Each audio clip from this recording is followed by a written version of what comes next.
당대표 사법 리스크와 혁신이 파행으로 궁지에 몰린 민주당이 1특검 4국조라는 정치 공세로 돌파구를 찾으려 하고 있습니다. 민주당 내부에서도 특검 국정조사 5건을 동시에 하는 건 불가능하다라는 말이 나오는데 국회를 특검과 국조로 가득 채워 정쟁으로 뒤덮겠다는 민주당의 비현실적인 선언이 기가 찰 뿐입니다. 특검 국조 요구 5건은 누가 봐도 특검이나 국정조사를 하기에 적합하지 않습니다. 최상병 사건은 검찰의 문턱도 가보지 못했을 뿐 아니라 아직 경찰 수사도 시작되지 않았습니다. 서울 양평 고속도로는 국토부가 주민, 전문가, 민주당 의견을 들어서 처리하겠다는 입장을 이미 밝혔고 우리 당 또한 언제든지 상임위를 열어주겠다는 입장입니다. 잼버리 문제 또한 감사원 감사가 막 착수한 단계이고 민주당이 준비기간 6년 중 5년을 허송세월한 문재인 정권의 책임을 현 정부에 덮어 씌우려 한다는 것을 온 국민이 알고 있는 상황입니다. 오송 지하차도 사고도 마찬가지입니다.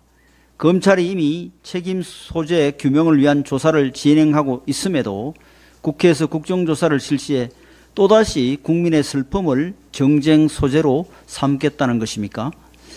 KBS 이사장 해임건 또한 민주당의 내로남불 행태를 보여주는 또 하나의 사례에 불과합니다.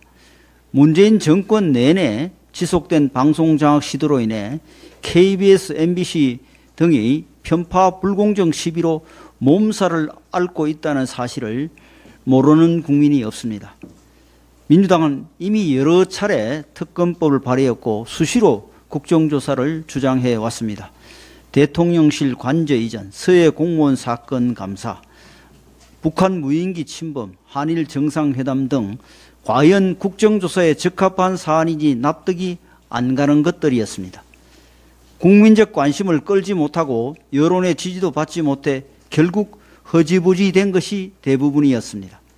그러자 마치 마트에서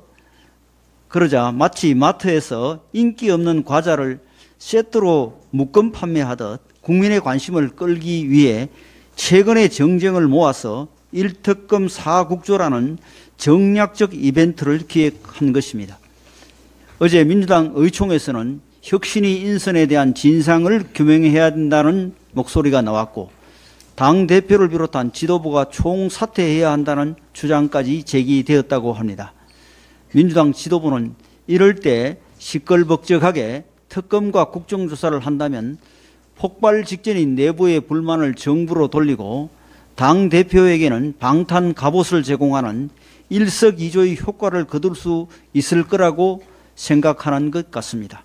하지만 이렇게 정략적인 방탄 행보에 몰두할수록 국민의 정치 혐오는 더욱 심해지고 민주당으로부터 민심은 점점 멀어질 뿐이라는 것을 깨달아야 합니다. 재정준칙도의 보호출산제, 수혜 관련 법안 등 여야가 뜻을 모으기만 한다면 8월 국회를 충분히 생산적인 국회로 만들 수 있습니다. 이런 상황에서 1특검 4국조라는 일방적 정치 공세를 펼칠 것이 아니라 상식적인 협상을 통해 국회에서 생산적인 결과를 함께 만들어 나가길 민주당에 당부합니다.